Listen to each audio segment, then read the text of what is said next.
Tell me a good place to stand. Hey everybody, welcome back to All Things Jeff. Today we are visiting my brother Shawn's layout in his basement. This is my brother Shawn. Hi. All right, this layout started, it was part of the layout from 1957 that our grandfather started. And it was split up when we moved out. I was about 14, Shawn was what, 16? 17. 17 when we used to build this thing together in our parents' basement. Since then, we've split it up. You've seen mine. All right, how many square feet of platform space do you have? Currently 400. Okay, that's pretty big. And on that, you have how many trains? 6 trains. 6 trains.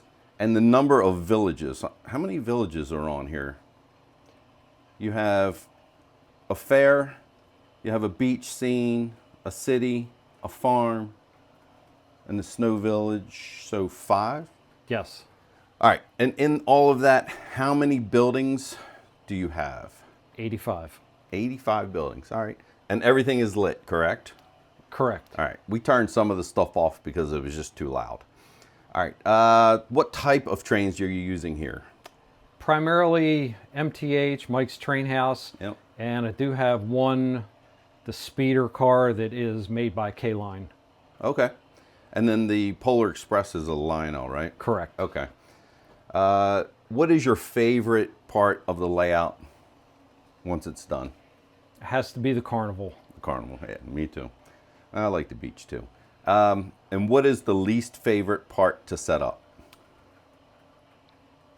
Probably the firehouse and the gas station, mainly because the wiring with the buttons. The buttons, yeah. Oh, that's right. He does have all the buttons like I have where the kids can come and push and make things happen.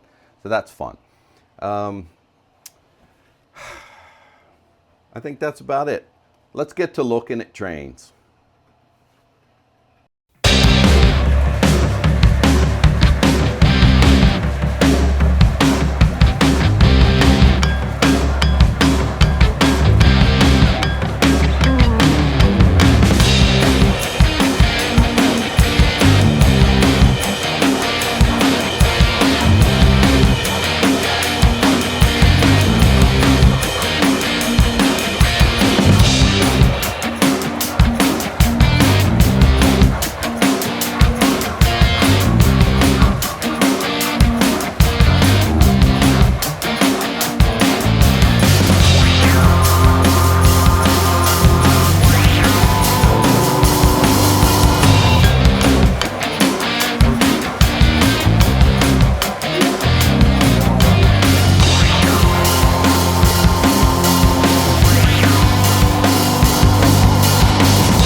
Hey everybody, thanks for taking some time to watch our video today. I hope you enjoyed it. Don't forget to like and subscribe, and we'll see you in the next one.